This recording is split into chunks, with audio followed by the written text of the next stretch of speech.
Johnson, back to the Ryder Cup for a second. U.S. is betting favorites, which we always are. We always look better on paper, as we know. It doesn't always shake out that way. But if you just looked at these rosters objectively, 1 through 12, neutral site, take Bethpage out of the equation.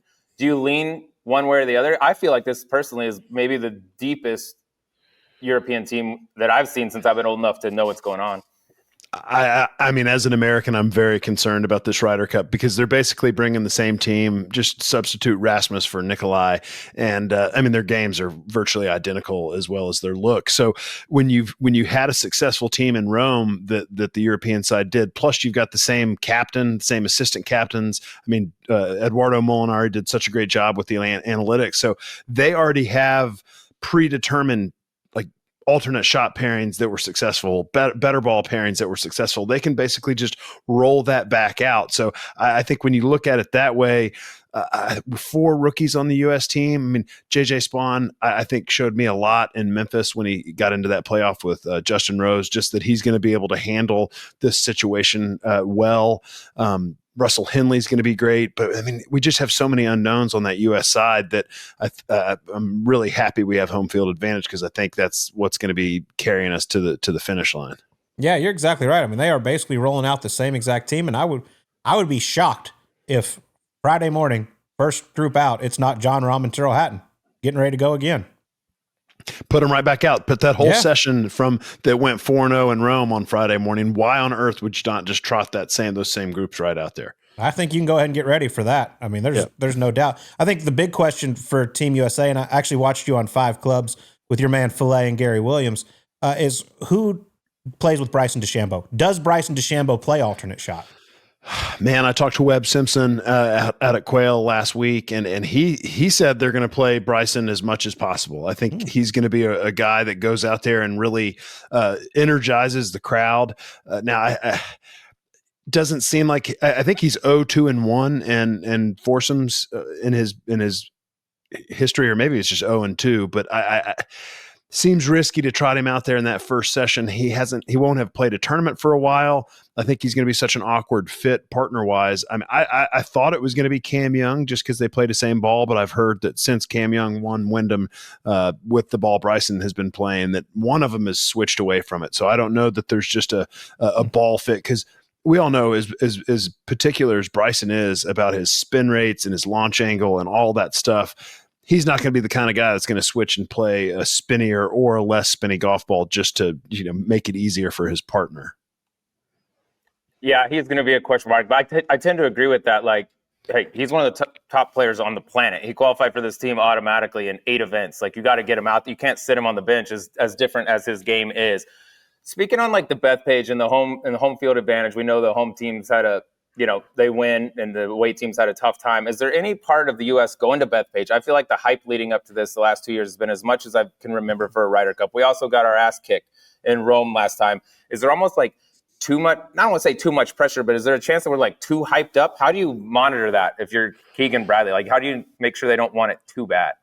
I mean, it seemed like, and you guys were both there at Rome, it seemed like we were flat that first day. I would love to see us get hyped up and get out there and get the crowd going on Friday, get the crowd going all week. And I just really hope that the U.S. side, it's not like an 0-4 at Oakland Hills thing where Hal Sutton told them not to sign autographs in Detroit, and Europe heard this and signed everything during practice rounds. I just really hope that Keegan has them out there engaging the crowd early in the week and trying to just ensure that, because I think it's going to be a pretty big corporate crowd, and being the melting pot that New York is, I wouldn't be surprised if there's a bunch of European fans out there. So I hope we can win the crowd over Tuesday, Wednesday, Thursday. Therefore, we don't have to worry about them turning on the fans if we go 0-4 in that first sesh.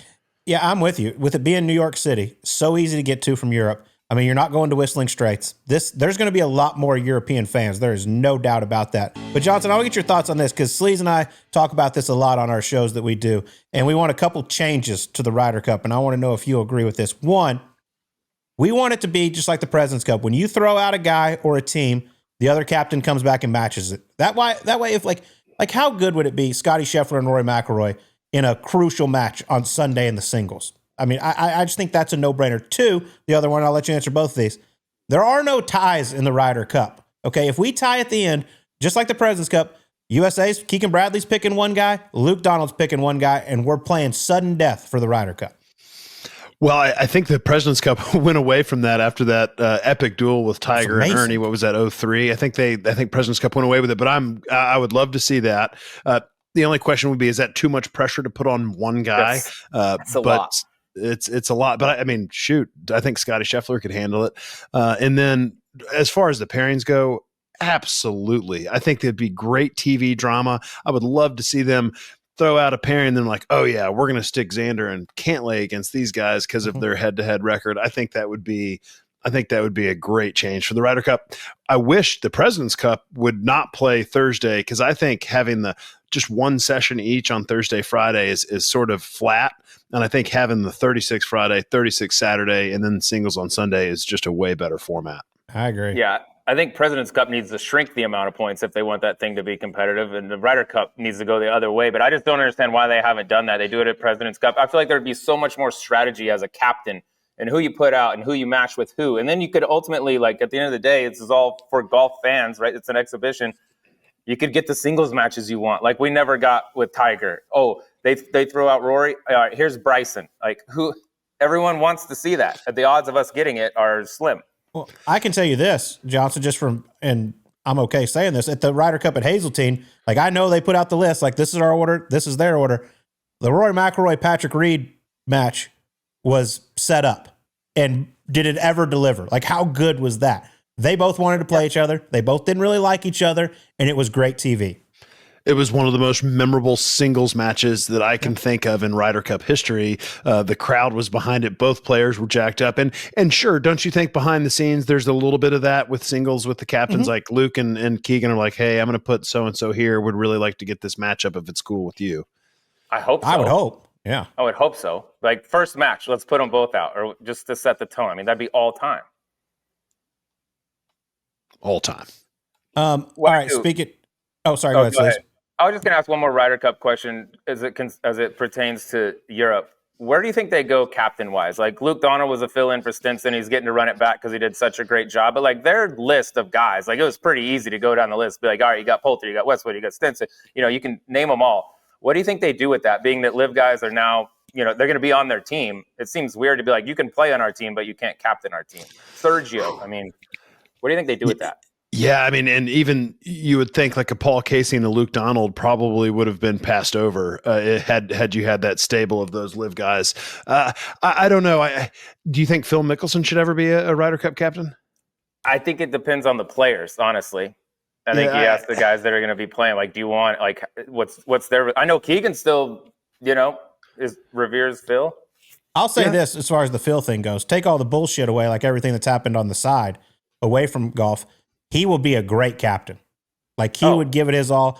I mean, he would give the greatest speeches, in my opinion. I think he'd be a fantastic captain. It's just the question is has he done too much to kind of like it? Would it be too much? Would the focus be on him too much instead of the actual Ryder Cup?